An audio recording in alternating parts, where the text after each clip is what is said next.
বাচ্চাকে নিয়ে সারাদিন এত ব্যস্ত থাকেন যে বিকেলে নাস্তা বানানোর সময় পান না, আর খিদে পেলে বাচ্চা কান্নাকাটি করে।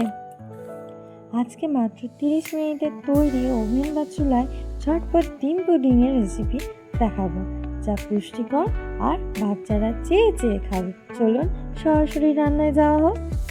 পুডিং বানাতে আমাদের লাগছে 2টো ডিম, 1 কাপ ঘন দুধ আর স্বাদ মতো চিনি। বাচ্চাদের জন্য বানাচ্ছি, তাই মিষ্টিটা আপনারা একটু বুঝে শুনে দেবেন। প্রথমে পুডিংয়ের বাটিতে 2 চামচ চিনি আর সামান্য জল দিয়ে কম আঁচে ক্যারামেল তৈরি করে নেবেন। কালারটা যখন হালকা সোনালি হবে তখন নামিয়ে বাটিটা সেট হতে দেবেন।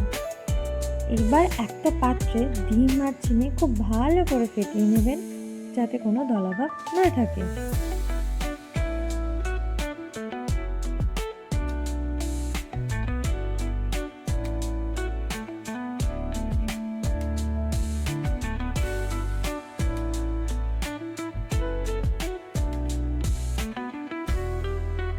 এরপর আগে থেকে জাল দিয়ে ঠান্ডা করে রাখা দুধটি মিশিয়ে দেবেন।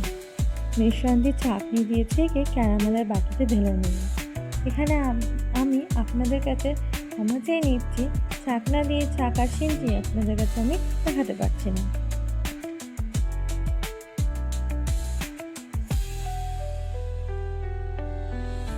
এবার ফুটন্ত জলের ওপর বাটিটা বসিয়ে ঢেকে দেবেন 20 থেকে 25 মিনিটের জন্য। দেখুন তৈরি হয়ে গেল আমাদের নরম তুলতুলে পুডিং। ফ্রিজে রেখে ঠান্ডা করে বাচ্চাদের দিলে তারা আরও পছন্দ করবে। রেসিপিটি কেমন লাগলো কমেন্টে জানাবেন। আর আরও এরকম পুষ্টিকর বেবিদের খাবারের রেসিপি পেতে আমার চ্যানেলটি সাবস্ক্রাইব করবেন। নিচে আমার ডেসক্রিপশানে বাচ্চাদের কিছু প্রোডাক্টের লিঙ্ক দেওয়া থাকলো, আপনারা চাইলে দেখে নিতে পারেন। বাই।